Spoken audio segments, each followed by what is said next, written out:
ఫీల్డ్కి వచ్చాను, ఏదో ట్రై చేస్తాను. ఒక తెలుసుకున్న కాడికి ఏం చేస్తాను, ఇప్పుడు నేను ఇది సెకండ్ టైం క్రాప్, ఫ్రాంక్గా మాట్లాడుకుందాం, ఇది సెకండ్ టైం క్రాప్. ఇంతకుముందు నాకు సమ్మర్కి ఏమేమి డిసీజెస్ వస్తాయి, ఏమేమి ప్రాబ్లమ్స్ వస్తాయి అనేది నాకు ఒక 50% ఐడియా వచ్చింది.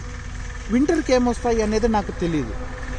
వాటికి నేను తెలుసుకుంటున్నాను, అంటే ప్రాక్టికల్ ఎక్స్పీరియన్స్తో. అది కూడా ఏమి మనకు థియరీ పరంగా తెలియదు, దాంట్లో ప్రాబ్లమ్స్ రెక్టిఫై ఏ విధంగా చేయాలనేది కూడా తెలియదు. ఆ విధంగా నేనేంటంటే నేను తీసుకున్న ఫర్టిలైజర్స్లో ఏదైతే నాకు బెటర్ రిజల్ట్ వచ్చిందో నేను నోట్ చేసి పెట్టుకుంటున్నాను. అది కూడా ఏమి నా ఇంట్రెస్ట్తో నేను నోట్ చేసి పెట్టుకుంటున్నాను కాబట్టి నేను దాంట్లో ఒక 20% 30% మూవ్ ఆన్ అవ్వగలుగుతున్నాను. అది కూడా గ్యారంటీ లేదు, ఈ పంటకు వాడాను, ఈ పంటకు పని చేసింది, నెక్స్ట్ పంటకు పని చేస్తుందో లేదో ఐ డోంట్ నో. ఓకే, అది ఏ